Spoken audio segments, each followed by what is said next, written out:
వేల కిలోల డ్రగ్స్ పట్టుబడింది అనే వార్త అయితే వస్తూ ఉంది. సో దానికి సంబంధించి అక్కడ సిబిఐ వచ్చినప్పుడు లోకల్ పోలీసులు మన ఇక్కడ ఉన్నటువంటి ఏపీ పోలీసులు కూడా అక్కడికి వచ్చారు, కొద్దిమంది పొలిటీషియన్స్. సో అలా అలో చేస్తారా? అట్లా రావడం కరెక్టే అంటారా? ఎట్లా చెప్తారు ఈ అంశానికి సంబంధించి ఫైనల్గా ఈ ఒక్కటి?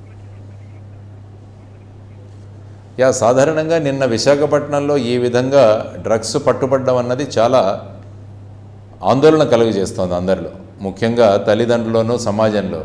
ఎందుకంటే మన ఆంధ్రప్రదేశ్ రాష్ట్రంలో డ్రగ్స్ ప్రభావం చాలా ఎక్కువైపోయింది. ఇంతకుముందు ఏదో 1-2 పట్టణాల్లో విన్నాం, కానీ ఇప్పుడు గ్రామాలకి గంజాయి, మిగతా డ్రగ్స్, మాదక ద్రవ్యాలు ఇవన్నీ కూడా చేరిపోతున్నాయి. దానివల్ల యువతరం పెడదారిన పడుతోంది.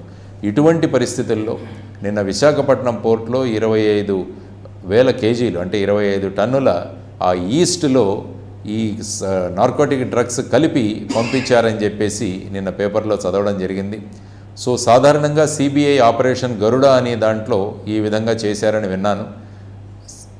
సిబిఐ జనరల్గా కేసెస్ చేస్తున్నప్పుడు లోకల్ పోలీసుల యొక్క మద్దతు కూడా తీసుకుంటుంది, వాళ్ళ సపోర్ట్ కూడా కావాల్సి వస్తుంది. ఎందుకంటే సిబిఐ ఎక్కడి నుంచో, ఢిల్లీ నుంచో లేకుంటే ఇతర బ్రాంచెస్ నుంచి వస్తుంది కాబట్టి లోకల్గా ఎవరు ఏంటి అన్న పరిస్థితులు కూడా తెలియదు. కాబట్టి లోకల్ పోలీసును జనరల్గా అక్కడ లా అండ్ ఆర్డర్ డ్యూటీకి కానీ ఎవరు కూడా వారి మీద అటాక్ చేయకుండా ఉండడానికి, అక్కడ పరిస్థితులను మెయింటైన్ చేసుకోవడానికి సాధారణంగా మన లోకల్ పోలీసును పిలుస్తుంటారు. కానీ లోకల్ పోలీసుల వెంట రాజకీయ నాయకులు రావడం అన్నది అది కరెక్ట్ కాదు. ఎందుకంటే సిబిఐ కేవలం లోకల్ పోలీసులు వాళ్ళకు కావాల్సిన కొద్దిపాటి సహాయం కోసం పిలిపించుంటారు. అందువల్ల ఈ కేసులో సమగ్రమైన దర్యాప్తు జరగాలి. ఈ కేసులో ఎవరెవరు ఉన్నారు, ఆ తర్వాత ఏదో రాజకీయ అండదండలు కూడా ఉన్నాయని చెప్పేసి మీడియాలో చూడడం జరిగింది.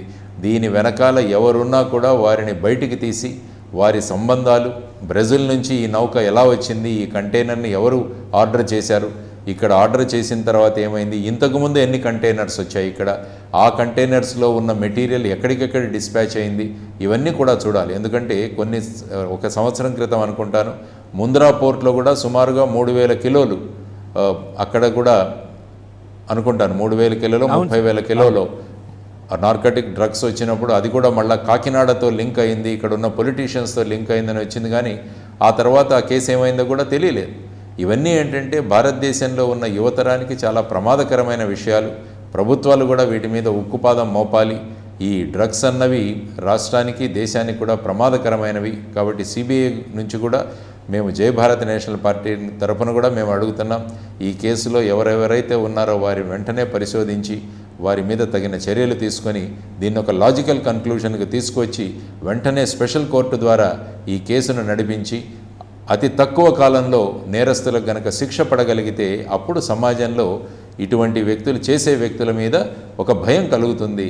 లేకుంటే 9 సంవత్సరాలు 10 సంవత్సరాలు ఈ కేసులు కూడా ప్రొలాంగ్ అవుతే ఆ లోపల సమాజం ఎంతో చెడిపోతుంది. ముఖ్యంగా యువతరం పెడదారిన పట్టే అవకాశం ఉంది.